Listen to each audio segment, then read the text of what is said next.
আজকে আমি রান্না করলাম মিষ্টি লাউ দিয়ে রুই মাছ। কি সুন্দর একটা কালার, দেখো কেমনে রান্না করছি। তো মাছটা আমি প্রথমে ভেজে নেব, তেলটা গরম করে ভেজে নিলাম মাছটা আমি। এই যে ভাজা হয়ে গেছে, এখন আমি তুলে নেব।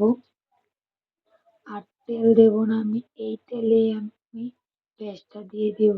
আগের থেকে অনেকটা তেল দিয়েছিলাম, এই তেলে আমি পেঁয়াজটা ভেজে নেব। ভাজা হয়ে গেছে, কাঁচা মরিচ বাটা, হলুদ, ধনিয়া, লবণ একসাথে নিয়ে একটু নেড়ে চেড়ে পানি অ্যাড করে ঢাকা দিয়ে দিব কিছুক্ষণের জন্য। দেখো, ঢাকনাটা দিয়ে আবার তুলে নিলাম। মশলাটা কষানো হয়ে গেছে, এখন আমি দিয়ে দিব সেই মিষ্টি লাউ। মিষ্টি লাউ আমার খুব প্রিয়, ঝোল করা মাছ দিয়ে রান্না অনেক প্রিয় আমার। আবার একটু ঢাকা দিয়ে দিলাম কিছুক্ষণ কষানোর জন্য। এই যে হয়ে গেছে কষানো, এখন আমি আগে থেকে ভেজে রাখা মাছগুলো দিয়ে দিব।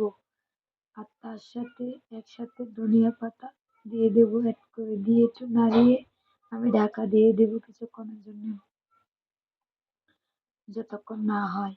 আবার দেখো তুলে নিলাম, মাশাল্লাহ হয়ে গেছে। আর জিরার গুঁড়া তো দিতেই হবে, না দিলে হবে না। আবার একটু ঢাকা দিয়ে দিলাম। দেখো আবার ঢাকনাটা তুলে নিলাম। মাশাল্লাহ কেমন হয়েছে অবশ্যই বলবা, অবশ্যই বলবা। মাশাল্লাহ মাশাল্লাহ অবশ্যই বলবা।